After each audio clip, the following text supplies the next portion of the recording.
Sanibonani babukeli emakhaya. I'm Leonard Tsikedi and you are watching uMkhonto Wesizwe Updates channel. The African National Congress has summoned President Jacob Zuma to appear before its National Disciplinary Committee on Tuesday, the 7th of May 2024. Here he is charged with denouncing the leadership of the ANC and also pledging his support for the newly formed uMkhonto Wesizwe Party. It is rather confusing to witness this turn of events, as we were told before that the ANC would only attend to this matter after the general elections. With that being said, MK Party loyal members have vowed to come out in numbers to support President Zuma as he is set to appear at Luthuli House. Now there's a few questions on everyone's minds, and they are, why now, of all times? I mean, President Zuma announced this in December, that he is supporting the MK Party. President Zuma is now the face of the MK Party, so is he still the member of the ANC? Does the ANC realize that they are indirectly giving the MK Party more exposure by this? And lastly, it's the very first time in history that the ANC has had to discipline its former president. Is this a confirmation of the amount of divisions within the generation of this ANC leadership?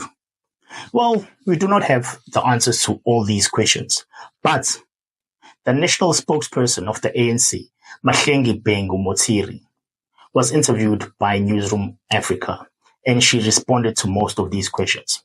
Listen to this. The ANC is very clinical about how it undertakes a process of disciplining a member that has erred. It doesn't matter the social standing or the political station of the member in question, whether they're the president or a member. Most of these processes undergo quite a thorough process. And this is now under the aegis of the National Disciplinary Committee of the ANC. There's absolutely nothing remiss about the announcement today by the NDC that it has summoned Jacob Zuma, Mr. Jacob Zuma, to a hearing following his suspension. There are lots of things that have to be done once a person has been suspended. There's a thing of appointing a presenter, as you would know. There's a thing of collating evidence. There's a thing of doing all the due diligence before a person is brought to a hearing. And the ANC would not take an easy way out or simply just expelling Mr. Jacob Zuma on the basis of the types of transgressions that are well known to South Africans. The ANC has got to be seen to be fair, equitable, just, transparent, as well as making sure that the audi alteram partem rule is not compromised, regardless of the circumstances that we're facing. Well, to the extent that he's on suspension, he is still a member, a suspended member. And that is why we need to have the full completion of this process. And of course, we cannot speculate what the outcome of the processes of the National Disciplinary Committee are going to be. We who are the ordinary ones that are not part of the esteemed NDC of the ANC, which is made up of stalwarts and veterans of the ANC and strong legal minds in the ANC, we cannot speculate what they will come, the conclusion that they will come to. We have our own views, of course, from a political management perspective as members of the National Executive Committee and as well as the national officials of the ANC, given the type of the things they are describing, Thabo. It's important to allow the National Disciplinary Committee the space to do its work with utmost fairness, adhering to the principle of fairness as well as making sure that the other side is heard, so that we are seen to be consistent in how we execute discipline in the organization. And this forms part of the ANC's own case law. So these things will be referred to some years later. It's not the first time we're going through an experience of this nature. The ANC went through these in the 40s, in the 1940s, in the 1950s, and so on. So there is a bit of ANC's own case law as far as matters of this nature are concerned. It's important that they're handled with utmost care. The ANC has got to make sure that there's due diligence in terms of how it treats him by way of discipline. I'm not at liberty to pronounce on behalf of the National Disciplinary Committee. I will be remiss in my responsibilities. But I can say that indeed our members are really feeling strongly about the fact that this situation has been allowed to go on. And I do want to assure our members and our supporters and the general public that it is not for a lack of that. It is for a situation where the ANC wants to satisfy itself that the processes that it embarks upon are thorough and they cannot be litigated in a culture where litigation is very uppermost in our society, thanks to the freedoms that the ANC fought for together with its allies in the mass democratic movement. And so it's important that he is given an opportunity to articulate his position. We do hope that Jacob Zuma will show up. Mr. Jacob Zuma will show up on the day that is appointed for his hearing. And if he doesn't show up, of course, the thing doesn't stop. The NDC will continue to make the pronouncements that it wants to make on that particular day. As for the supporters of the Jacob Zuma party that would want to descend on Luthuli House, we're not going to allow a situation where the Luthuli House, which is the foremost headquarters of this illustrious, glorious movement on the African continent and the world, is the resident. We're not going to allow anyone to come and disrupt the work that we do there in order to drive the transformation journey that was embarked upon 30 years ago.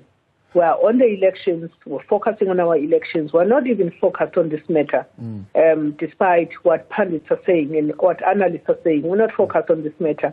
What the NDC of the ANC is doing is basically doing what it ought to have done anyway, regardless of whether it's an election year or not.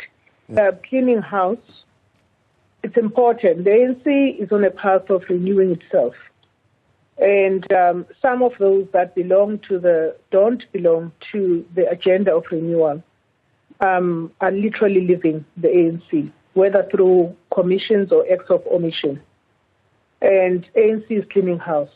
And it's a painful journey, but it's a journey that has yielded a lot of trust by the people of South Africa into the ANC once more. Why am I saying this?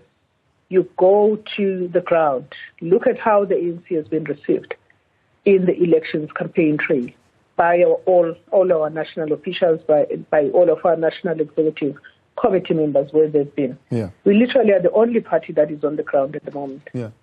You'll have to tell me whether you see other opposition parties. But what? Well, I mean, there are legalistic matters. You know, the ANC constitution provides for certain things to be done within certain time frames. So I would imagine, and I don't want to try and speculate, because the NDC is a constitutional organ of the ANC, but that operates autonomously along the lines of the Integrity Commission, for example. But there are particular time frames and regulations and procedures that guide their work. And dragging the thing of this nature to after the elections, I would imagine this is something that they may have considered. But I don't want to speak on behalf of the NDC. Dr. Ralph Mgijima, the chairperson of the NDC, who is supported by a team of very esteemed stalwarts and veterans of the ANC and strong legal minds of the ANC, time-tested individuals, would not have come to a decision to summons Mr. Jacob Zuma to a hearing without having considered a number of things.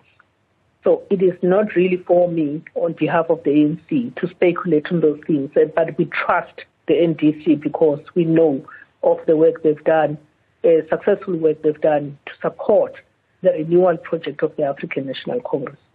So you've already... It's not the first time that this giant movement has faced instances where some of the most senior leaders are hauled before disciplinary committees of whatever kind, whether it was in exile or whether it was here in the country or whether it was in the underground or whether it was in the international solidarity pillar. We had 4 pillars to the struggle that ushered the freedom that we currently enjoy, all of us, including as we head off to Press Freedom Day tomorrow, the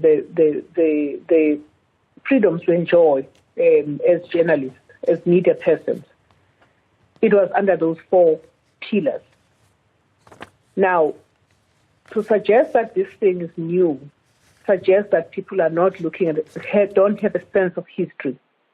There have been cases in the ANC in the past where senior leaders were disciplined simply because that's the culture of the ANC. And it can only be a mark of a return to a renewed ANC, to have a senior leader of the ANC being disciplined for ill-doing. And in the case of Mr. Jacob Zuma, there is no gainsaying about that issue. Sheer ill-discipline of the highest order. But well, folks, it is what it is. She said what she said. Phela nje ngusawonke ama-MK amahle to come out in numbers to support our President Jacob Zuma on Tuesday, the 7th of May, outside Lutuli House. Ezinye nje ingenayo.